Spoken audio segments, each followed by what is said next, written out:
திமுக கூட்டணின்றது ஒரு பலகீனமான நிலையிலும் அதிலும் கூட்டணியில தொகுதி பங்கீடுன்றது இந்த தடவை எல்லோருமே ஜாஸ்தி கேட்போன்ற ஒரு இது இருக்காங்க. காங்கிரஸ் குறிப்பா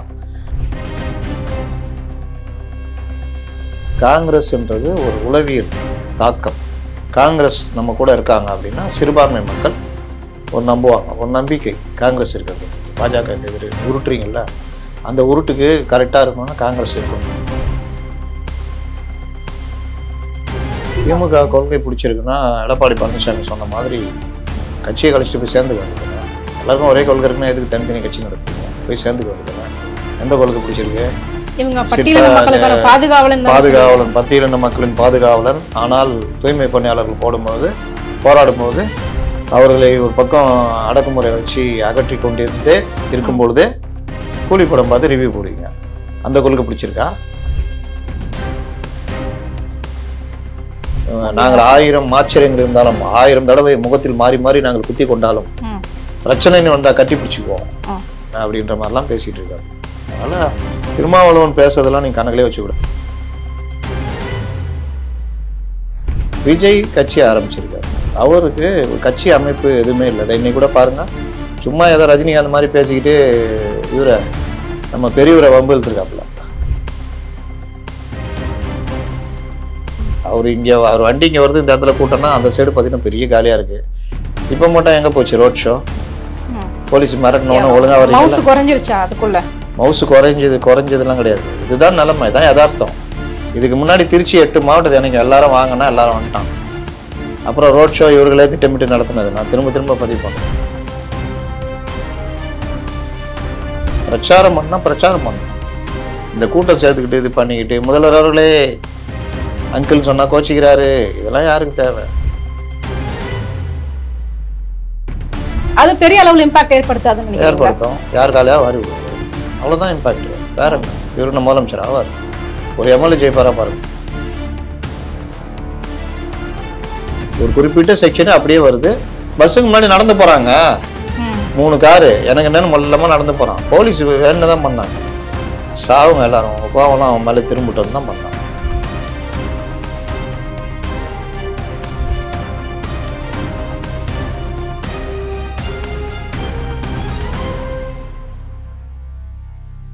ஜாம்பவானியர்களுக்கு வணக்கம். இன்றைய நேர்காணலில் நம்மோடு இணைந்திருக்கிறார் மூத்த பத்திரிகையாளர் திரு முத்தலிஃப் அவர்கள். வாருங்கள் பேசுவோம். வணக்கம் சார். வணக்கம் சார். இன்றைய தினம் பாத்தீங்க அப்படின்னா காங்கிரஸ் கட்சியினுடைய மூத்த தலைவராக இருந்தால் திரு கே எஸ் அழகிரி அவர்கள் ஒரு காட்டமான ஒரு பேட்டி கொடுத்திருந்தாங்க.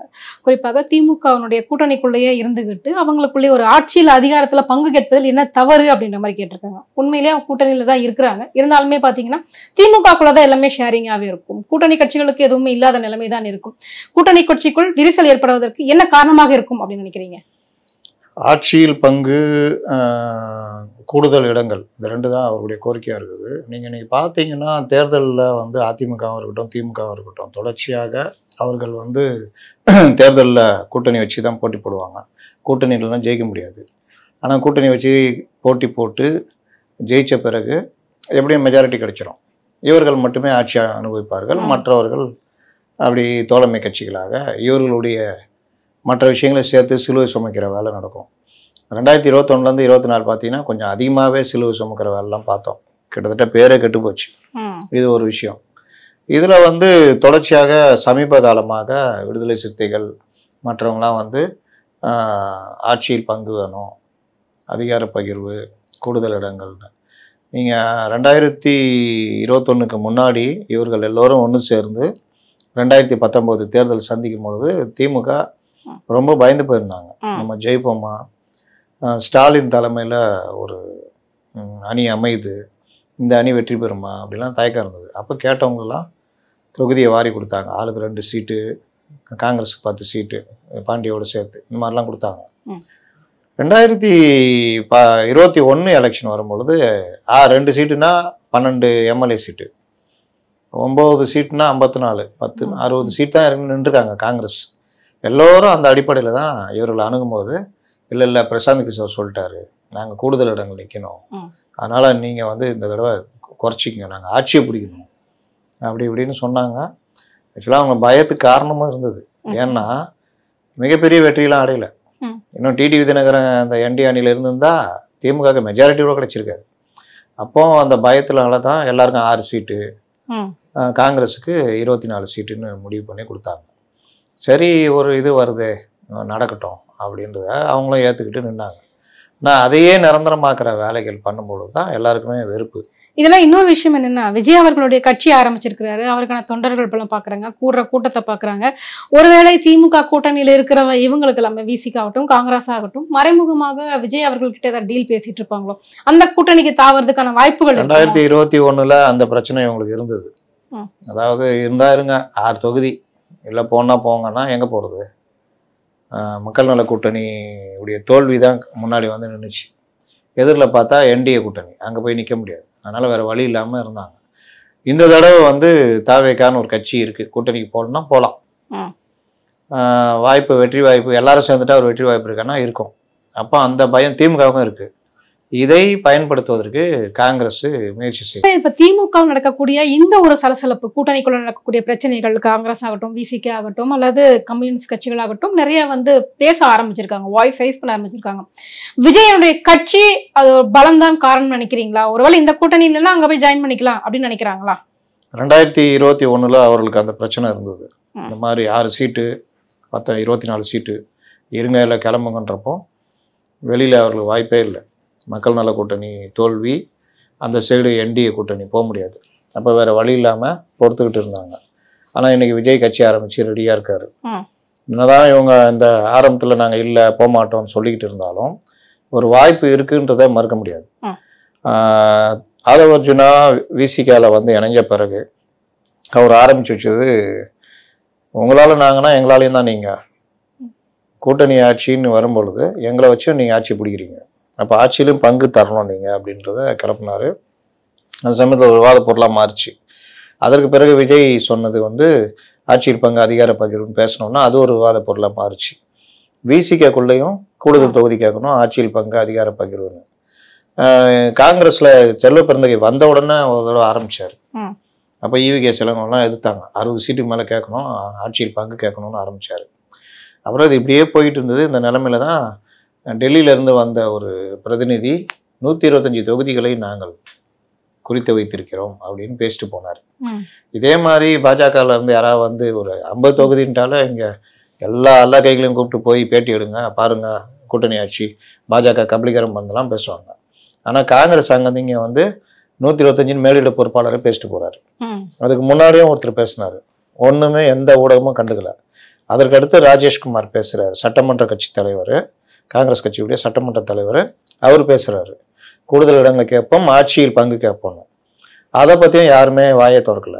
நேற்று மறுபடியும் ப்ரெஸ் மீட் வச்சு KS அழகிரி பேசுறாரு, நாங்கள் கேட்டதுலன்னா தப்பு இருக்குது, கேட்டது கரெக்டு, நீங்கள் வந்து கரும்பை வந்து பிழிஞ்சி நீங்கள் சாரை குடிப்பீங்க, நாங்கள் சக்கையை சாப்பிடணுமா அப்படின்ற மாதிரி நேரடியான ஒரு தாக்குதலை கொடுக்குறாரு. அது சம்பந்தமாக வன்னியரசை சில சேனல்கள் பேட்டி எடுக்கும்போது கேட்டது கரெக்டு தான், ஆட்சியில் பங்குன்றது நல்ல கோரிக்கை, கூடுதல் இடங்களை கேட்டு வாங்கும், நாங்களே அந்த ஐடியாவில் இருக்கோன்றாரு. சிபிஎம் ஏற்கனவே மாநாட்டிலேயே சிங்கிள் டிஜிட் எதுக்கு நீங்கள் வாங்கி நின்னீங்க, அதுக்கு வெளியே வந்திருக்கலாமே, என்ன இதுக்கு நீங்கள் வந்து 6 தொகுதி வாங்கி நின்னீங்க, அசிங்கம் தானே இதுன்னு மாநாட்டிலேயே பேசப்பட்டு இந்த தடவை டபுள் டிஜிட் இல்லைன்னா வெளியே வந்துடணும், அது என்ன இது இருந்தாலும் அப்படின்னு ஒரு இது இருக்குது. இவர் 32 ஆண்டுகளாக எங்கள் கட்சியை வீழ்த்த நினைத்தாயோ வைத்தியகாரா அப்படி இப்படின்னு யாரை திட்டினான்னு தெரியாது, 32 வருஷன்றாரு. அப்போ அவரும் வந்து என்டிஏ போகிறதுக்கு இது இருக்குது. இந்த துணை ஜனாதிபதி தேர்தலையே வாக்குகள் பல மாறி விழுந்திருக்கு. அப்போ இந்த மாதிரி விவகாரங்கள்லாம் பார்க்கும்பொழுது திமுக கூட்டணின்றது ஒரு பலகீனமான நிலையிலும், அதிலும் கூட்டணியில் தொகுதி பங்கீடுன்றது இந்த தடவை எல்லோருமே ஜாஸ்தி கேட்போன்ற ஒரு இது இருக்காங்க, காங்கிரஸ் குறிப்பாக.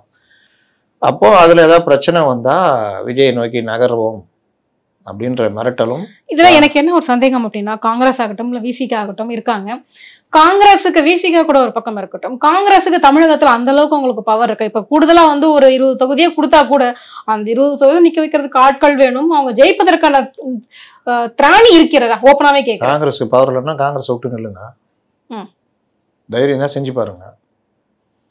காங்கிரஸ்ன்றது பவர் கிடையாது, காங்கிரஸ்ன்றது ஒரு உளவியல் தாக்கம்.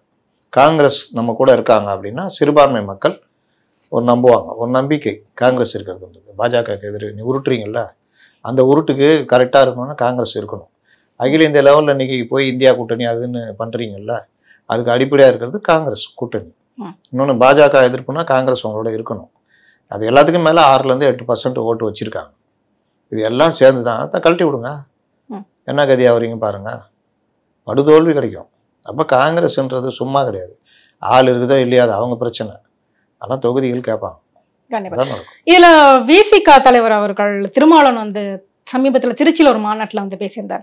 நாங்க வந்து சீட்டுக்காக மட்டும் கிடையாது, கொள்கை எனக்கு வந்து பிடிச்சிருக்கு, சீட்டுங்கிறது எனக்கு 2வது விஷயம், திமுகவோட கொள்கை வந்து எனக்கு ரொம்ப பிடிச்சிருக்கு, அதனாலதான் வந்து நான் திமுக கூட வந்து கூட்டணியில இருக்கிறேன். இன்றைய நிலைமையில பாஜகவை எதிர்க்கக்கூடிய ஒரு மிகப்பெரிய ஒரு வலுவான ஒரு ஆட்சி கட்சி அப்படின்னா திமுக மட்டும்தான், அதுக்காக தான் நான் இருக்கேன் அப்படின்ற மாதிரி பூசி மெழுகி இருந்தார். இது எப்படி திமுக கொள்கை பிடிச்சிருக்குன்னா எடப்பாடி பழனிசாமி சொன்ன மாதிரி கட்சியை கழிச்சுட்டு போய் சேர்ந்துக்க வேண்டியதுதானே. எல்லாருக்கும் ஒரே கொள்கை இருக்குன்னா எதுக்கு தனித்தனி கட்சி நடத்துறீங்க? போய் சேர்ந்துக்க வேண்டியதுதானே. எந்த கொள்கை பிடிச்சிருக்கு? இவங்க பாதுகாவலன், பட்டியலின மக்களின் பாதுகாவலன். ஆனால் தூய்மை பணியாளர்கள் போராடும்போது அவர்களை ஒரு பக்கம் அடக்குமுறை வச்சு அகற்றி கொண்டிருந்தே இருக்கும் பொழுதே கூலிப்படம் பார்த்து ரிவ்யூ போடுவீங்க. அந்த கொள்கை பிடிச்சிருக்கா? ஆணவ கொலை நடந்துக்கிட்டே இருக்குது, அதுக்கு எதிராக தனிச்சட்டம் கேட்டால் அதை பற்றி திரும்பி கூட பார்க்காம இன்னைய வரைக்கும் மறுத்துக்கிட்டு இருக்காருன்னு இவரே குற்றச்சாட்டு வைக்கிறாரு. அந்த கொள்கை பிடிச்சிருக்கா? இல்லாட்டி இதோ இப்போ சாதி வாரி கணக்கெடுப்பு இதோ செப்டம்பர் 23 கர்நாடகாவில் மறுபடியும் எடுக்கிறேன்றாங்க. ஏற்கனவே எடுத்து வச்சுருந்தாங்க, இது பண்ணி இப்போ புதுசாக மறுபடியும் எடுக்க போகிறாங்க. இன்னை வரைக்கும் சாதி வாரி கணக்கெடுப்பு சொன்னால் எடுக்க மாட்டேங்கிறாரு, பயப்படுறாரு. கேட்டால் மத்திய அரசு எடுக்கணுன்றாரு. அந்த கொள்கை பிடிச்சிருக்கா?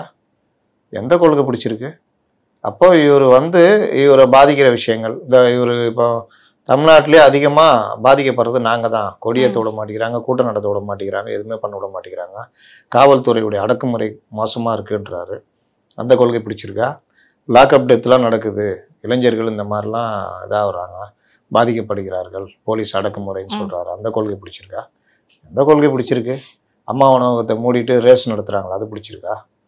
அதனால் அவர் ஏதாவது ஒன்று அப்படியே அவர் அறியாமல் பேசுவார், மறுநாள் கொள்கை பிடிச்சிருக்குது, திமுகவை வீழ்த்த வேண்டும் என்றால் என்னை வீழ்த்தி என் மீது ஏறிதான் போய் வீழ்த்த வேண்டும், முன்னெல்லாம் அந்த வேலையை இவர் பார்த்துக்கிட்டு இருப்பாரு. போர்வாளாக நிற்பேன் அப்படின்னு பையன் சொல்லிட்டான், நான் கம்முன்னு இரு, நான் பார்த்துக்கிறேன் அப்படின்ட்டாப்ல.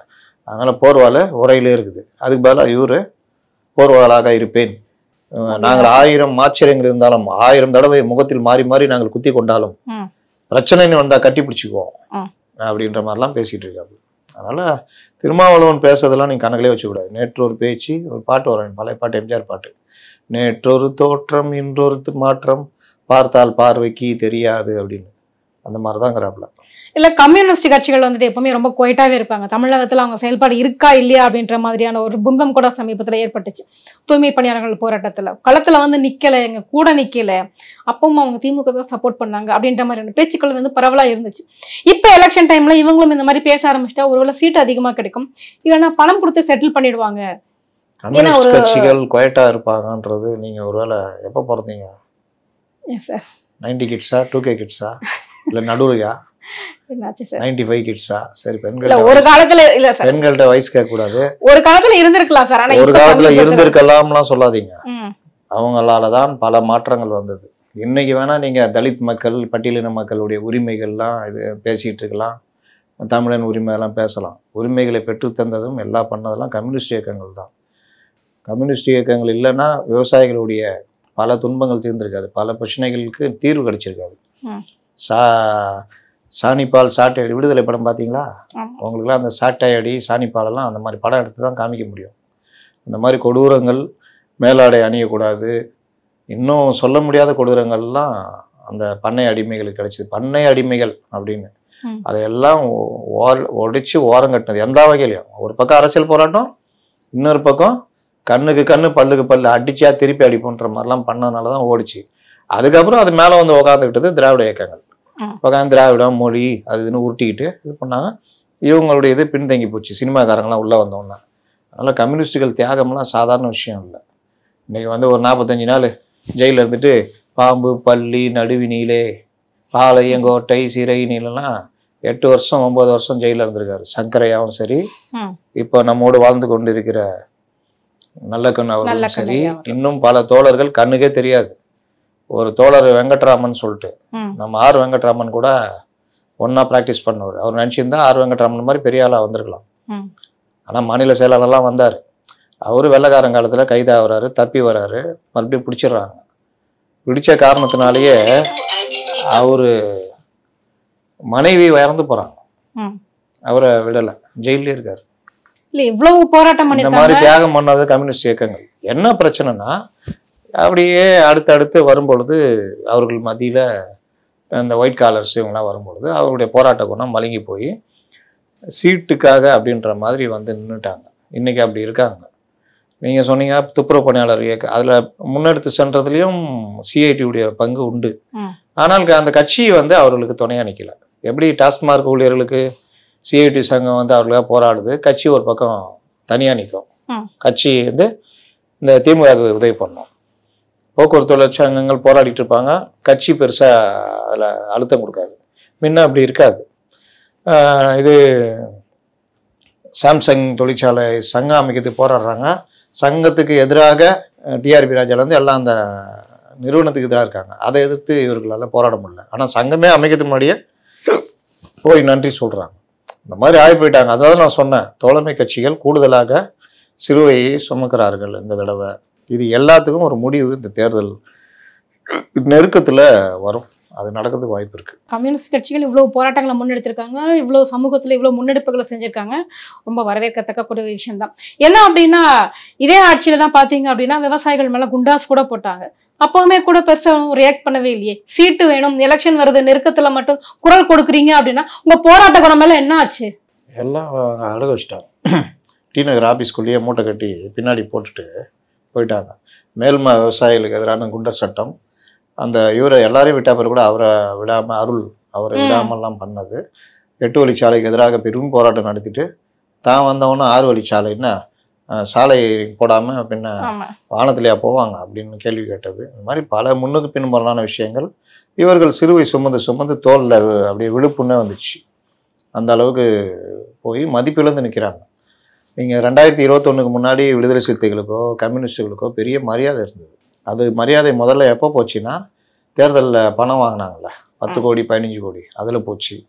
ரெண்டாவது இந்த 5 வருஷத்தில் இவர்கள் எந்த விஷயத்துக்கும் பெருசாக ரியாக்ட் பண்ணாதோட விளைவு மரியாதை போச்சு. இப்போ வந்து சண்முகம் வந்து ஓரளவுக்கு பேசுகிறார். அது கொஞ்சம் முன்னேற்றமாக பார்க்க வேண்டியது இருக்குது. இப்போ இருக்கிற அந்த அதிமுக கூட்டணி பக்கம் வருவோம். அவங்க கூட்டணி ரொம்ப ஸ்ட்ராங்கா இருக்கு அப்படின்னு நினைக்கிறீங்களா? அதிமுக பாஜக கூட்டணி கூட்டணி வந்து நீங்கள் 2021 தேர்தலே பார்த்தீங்கன்னா 10 வருஷம் ஆட்சி, ஆன்டி இன்கம்பன்சி, தூத்துக்குடி துப்பாக்கி சூடு, சிஏஏ, சாத்தங்குளம் லாக்அப் டெத்து, ஆச்சா பூச்சான்னு எதிர்னாங்க, எல்லாம் பண்ணாங்க. பெரு வெற்றி கிடைக்கும், ஸ்டாலின் தான் வராரு, விடியல் தர போறாருலாம் சொன்னாங்க. ஆனால் பெரிய அளவில் அதில் 2019 தேர்தலில் அவங்க வாங்கின வாக்கு சதவீதம் 20 சில்லற, இவங்க வாங்கினது 50. அப்படி பார்த்தா அவர்கள் வந்து 4-5 தொகுதி, அதிகபட்சம் 10 தொகுதி, 224 தொகுதி இவங்க ஜெயிச்சிருக்கணும். ஜெயிக்கலையே, 75 தொகுதி ஜெயிச்சாங்க. அதுலேயும் ஒழுங்காக ஒரு அமித்ஷா பேச்சை கேட்டு டிடிவியை கூட்டணிக்குள்ளே வச்சுருந்தாருன்னா, அவர் டிடிவியை இறங்கி தானே இருந்தார். அப்போ என்ன கூட நான் கூட நிற்கல, எங்கள் ஆளுங்க நிற்க வைங்க, ரெட்டையில நிற்க வச்சிங்க, ஒன்றும் இல்லைன்னாரு. அப்போ மட்டும் அந்த வேலையை பண்ணியிருந்தா 100 தொகுதி அடிச்சிருக்கலாம், இந்த மெஜாரிட்டி கூட கிடைச்சிருக்காது. அப்போ தொடர் தோல்வி அதுன்றதெல்லாம் பொய் அப்படின்றதும், பெருவெற்றி திமுக கூட்டணி கிடைச்சது இல்லைன்றதும் தெரியும். 2024 தேர்தலையும் பிரித்தாளும் சூழ்ச்சி, அண்ணாமலை வச்சு உடச்சி கட்சியை 2ஆக்கி ஏடிஎம்கே பக்கம் பாமக போக விடாமல் என்னென்னவோ பண்ணி பார்த்தீங்கன்னா 21% வராங்க. அந்த தேர்தல் முடிஞ்ச உடனே பார்த்தீங்கன்னா 2த்தையும் கூட்டினா 13 தொகுதிகளில் ஜெயிச்சிருக்காங்க. ஒன்றாவே ட்ராவல் பண்ணியிருந்தால் 15லேருந்து 20 தொகுதி ஜெயிச்சிருக்கலாம். அப்போ அதுவும் வெற்றி கிடையாது. இது எல்லாம் தெரிஞ்ச பிறகு தான் பாஜக மீண்டும் நமக்கு ஏற்ற பார்ட்னர்னா இன்னைக்கு இவங்க தான். இவங்களுக்கும் இந்த குழந்தை பசங்களை பார்த்துக்கினே இருந்தாங்க. இவங்க சொப்பு வச்சு விளையாடிட்டே இருக்காங்க, வேலைக்கு ஆகலன்னு சரி ரைட்டுன்னு சேர்ந்துட்டாங்க. அப்போ 2 பேருமே தேவையின் அடிப்படையில் சேர்றாங்க. இன்னைக்கு தேமுதிக கிட்டத்தட்ட ஓகே ஆயிடுச்சு. அன்புமணி தலைமையில் தான் பாமகன்னு உறுதி ஆயிடுச்சு. இப்போ அவரும் அங்கே வந்துருவார். இன்னும் ஒருத்தர் கிச்சாவரத்தை தான் இழுத்துனுங்கிறாப்புல, கட்சி நேரத்தில் பார்த்து செட்டில் பண்ணுவாங்க. அப்போ அந்த கூட்டணின்றது ஒரு ஒரு வலிமையான கூட்டணின்னு ஆகும். இதை இது பண்ணுறதுக்காக தான் டிஎம்கே அசைன்மெண்ட்டில் டிடிவி இவங்கெல்லாம் வச்சு உருட்டுறாங்க. இப்போ இன்னைக்கு கூட போய் சேர போகிறாருன்றாங்க. ஒரு 8 கவுன்சிலர் 10 கவுன்சிலரை வச்சுக்கின்னு உட்காந்து கூட்டம் போட்டுனுக்கிறாரு. அவ்வளோதான். இவருக்கு தான் இந்த மீடியாக்கள் பெருசாக இது. அவரும் பார்த்தீங்கன்னா வாழைப்பழ கதை சொல்லியிருந்தாரு, பார்த்தீங்களா? எதுக்காக வந்தீங்க? எல்லாம் பிரிந்திருந்த எல்லோரும் ஒன்று சேர வேண்டும். யாரெல்லாம் சேரணும் அது எடப்பாடிக்கு தான் தெரியும். நீங்கள் எதுக்காக வந்தீங்க? எல்லோரும் ஒன்று சேரணும்னு ஆசைப்பட்டோம். யாரெல்லாம் ஒன்று சேரணும் அது எடப்பாடி தான் தெரியும். உன்ட்ட எவ்வளோ கொடுத்தேன்? 1 ரூபா. என்ன வாங்கிட்டு வர சொன்னேன்? வாழைப்பழம். ஒன்று இங்கே இருக்குது, இன்னொன்று எங்கே? இன்னொன்று எடப்பாடிட்ட இருக்குது. சரிதா? இல்ல இப்ப கட்சிக்குள்ளேயே பாத்தீங்க அப்படின்னா செங்கோட்டையன் அவர்கள் இப்பதான் முடியல.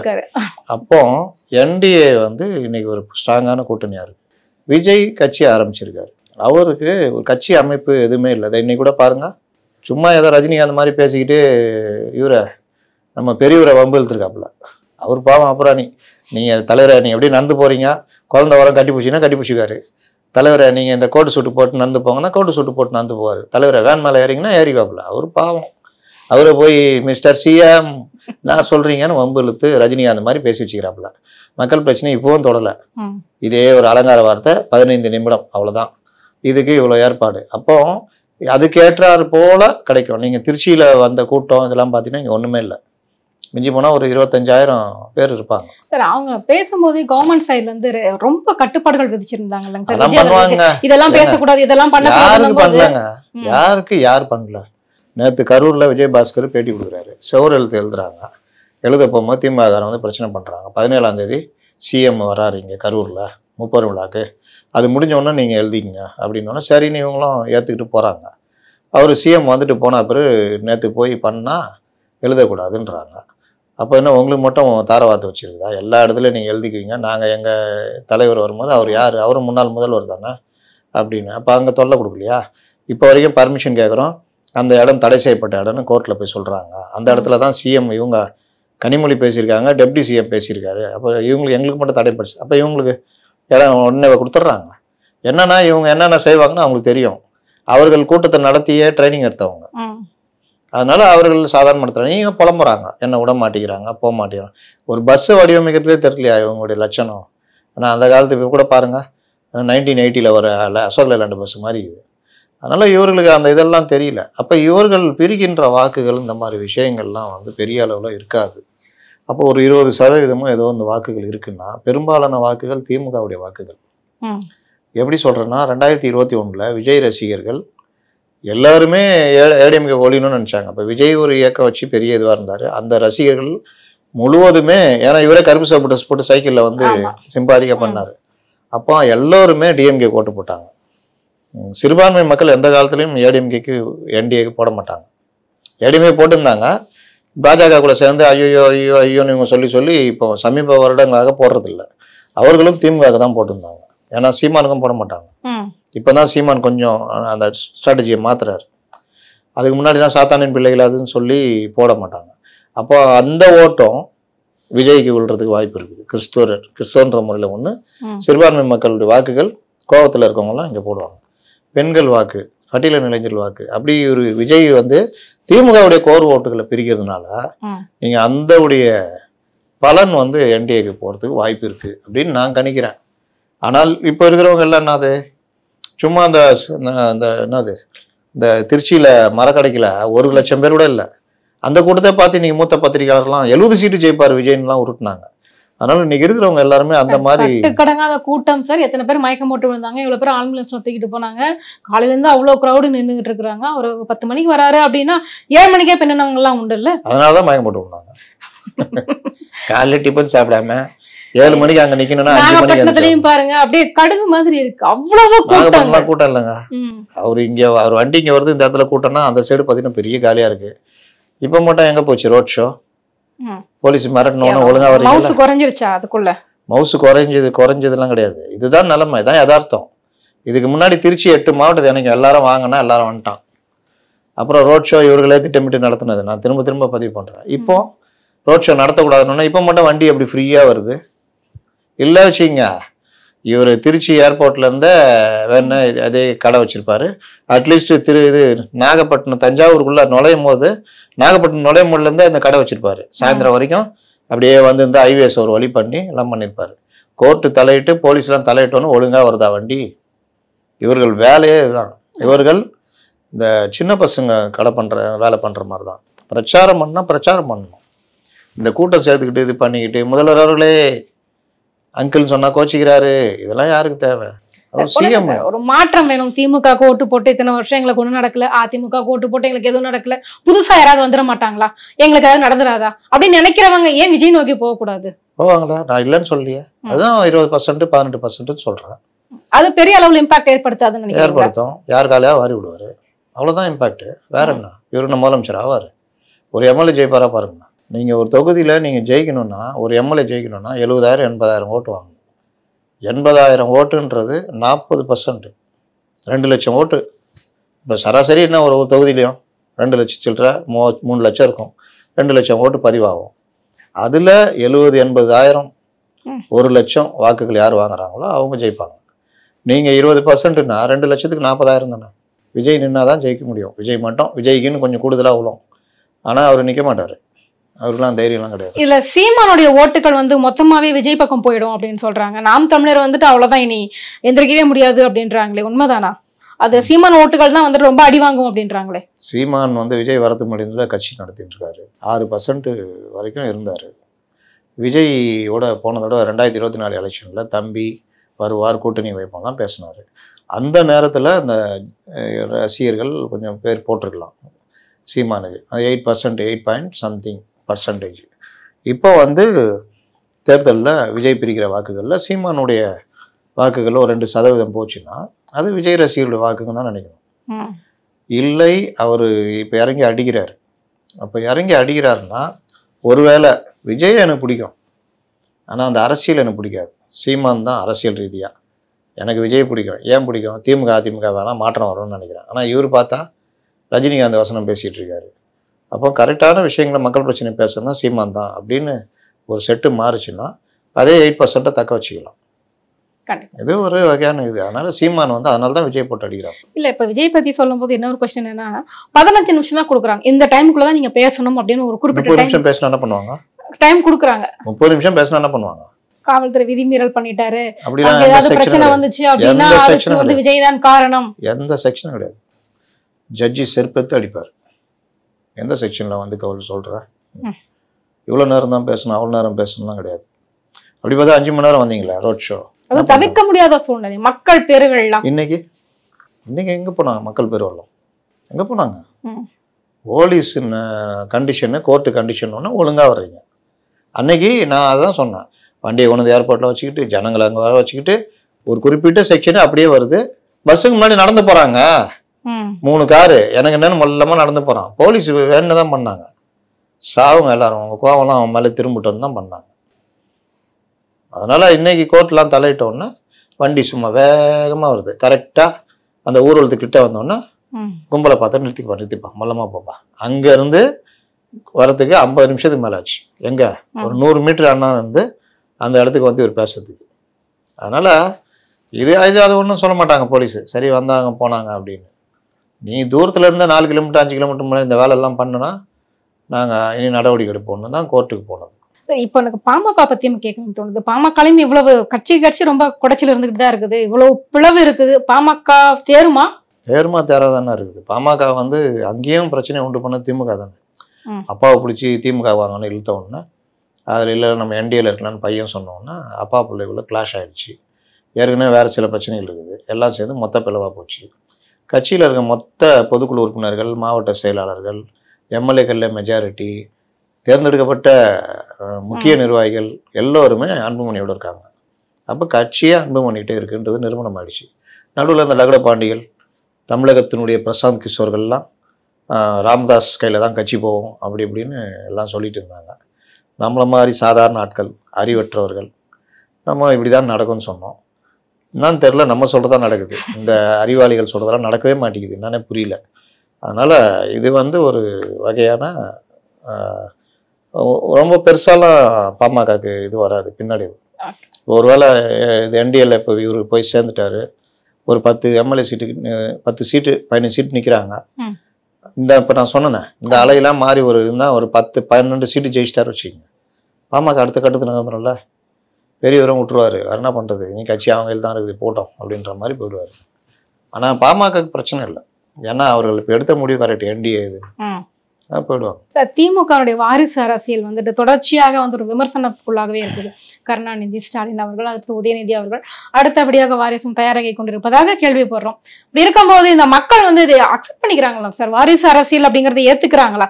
ஜெயிக்கிறாங்களே எலெக்ஷன்ல, மக்கள் அப்ப ஏத்துக்கிறாங்கன்னு தானே அர்த்தம்? 2 கேள்வி. ஜெயிக்கிறதுக்கும் வாரிசு அரசியலுக்கும் சம்மந்தம் கிடையாது. இன்னொன்று, திமுக விரும்பி தான் மக்கள் தேர்ந்தெடுக்கிறாங்கன்னா கிடையவே கிடையாது. 100% கிடையாது.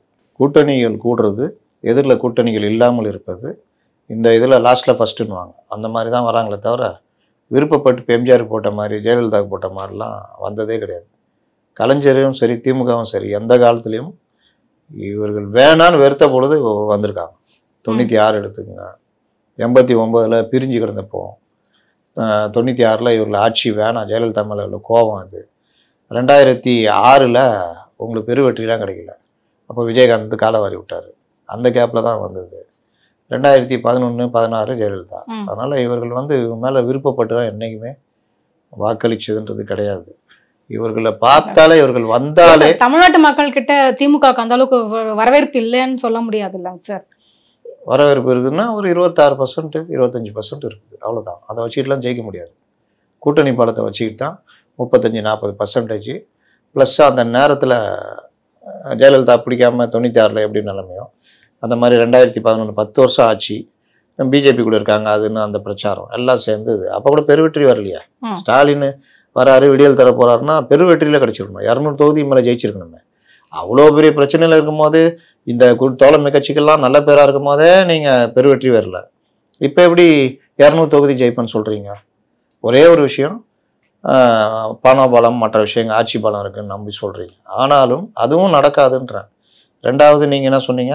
வாரிசு அரசியல். வாரிசு அரசியல் கிடையாது. வாரிசு அரசியல் எல்லார்ட்டையும் இருக்குது, எல்லா கட்சியிலும் இருக்குது. குடும்ப அரசியல். வாரிசு அரசியல்னா இப்போ அமித்ஷா பையன் கிரிக்கெட்டில் வராரு, அனுராக் தாக்கூர் அவங்க அப்பா, அது ஒவ்வொரு கட்சியிலையும் வாரிசுகள் அவங்க பிள்ளைங்க வர்றாங்க, ஜெயக்குமார் பையன் வராரு, இங்கே எல்லா மந்திரிகள் பையனும் எம்பி ஆகுறாங்க. இதெல்லாம் வாரிசு அரசியல். குடும்ப அரசியல்ன்றது ஒரு குடும்பத்துக்கே கட்சி அப்படின்றது தான் குடும்ப அரசியல். அதுதான் ரொம்ப மோசமானது. இன்னைக்கு நீங்கள் உதயநிதி இல்லை, மூத்தவர் யாருன்னா இவர் துரைமுருகன், அவர் தான் அடுத்த திமுக தலைவராக வரணும், இல்லாட்டி அதை விட சீனியரு இப்போ KN நேரு இருக்கார், இவங்க யாராவது ஒருத்தர் தான் தலைவராக வரணும், வர விடுவாங்களா? வர விட மாட்டாங்க. அப்போ இவர் குடும்பத்துக்கே கட்சி சொந்தமாக இருக்குது. ஆனால் இவர்கள் கொண்டு வந்த கட்சியாது. இவர் ஒரு 13வது இடத்துல இருந்தார். அவங்க அப்பா வந்து அண்ணா இறந்தா பிறகு எம்ஜிஆரை வச்சு வந்தார். அதுக்கப்புறம் அந்த கட்சியே கலைஞரை சுற்றியே வந்துடுச்சு. அவருக்காக, ஸ்டாலினுக்காக வைகோவே வெளியே அனுப்பிச்சாங்க. இந்த வேலைலாம் இதுக்கு பேர் குடும்ப கட்சி, வாரிசு கிடையாது. இதை வாரிசு இதை வைகோ கொண்டு வர்றாருல, அதே இது இப்போ அதுவும் குடும்ப கட்சியாக மாறுது. வைகோவுக்குள்ள அந்த இது. அதே மாதிரி இந்திரா காங்கிரஸ் எடுத்திங்கன்னா குடும்ப கட்சி. இந்திரா காந்தி, நேரு, இந்திரா, ராஜீவ், அப்புறம் சோனியா வர முடியல, ஏன்னா வெளிநாட்டு மருமகன்றதுனால. ஆனாலும் மன்மோகன் சிங்கை வச்சுக்கிட்டு அவங்க தான் ஆட்சி நடத்தினாங்க. அடுத்து இப்போ ராகுல், பிரியங்கா இப்படியே வருது பாருங்க. காங்கிரஸில் வேறு யாரும் வர முடியல. இதே இது நீங்கள் பிஜேபியோ மற்ற கட்சியை எடுத்திங்கன்னா இருக்காது, ஏடிஎம்கேல எடுத்திங்கன்னா இருக்காது. அந்தந்த ஆட்களுடைய மகன்கள் வருவாங்க போவாங்க. ஆனால் கட்சியே குடும்பத்துக்குன்றது வந்து எந்த காலத்துலேயும் இருக்காது. எம்ஜிஆரே பண்ணல அதை. எம்ஜிஆருக்கு அப்புறம் ஜானகி வந்து பெருசாக எடுபடல இல்லையா? இதுதான் நிலைமை. அதனால் வாரிசு அரசியல் வேறு, குடும்ப அரசியல் வேறு. ஸோ அது இங்கே தமிழ்நாட்டில் இதுக்கப்புறம் எடுபடாது அப்படின்னு சொல்லலாமா? கூட்டணிகள், பலம், பலகீனங்கள் இதை வச்சு தான். எங்கள் கேள்விகளுக்கு ரொம்ப சிறப்பான பதில் சொன்னீங்க சார். நன்றி.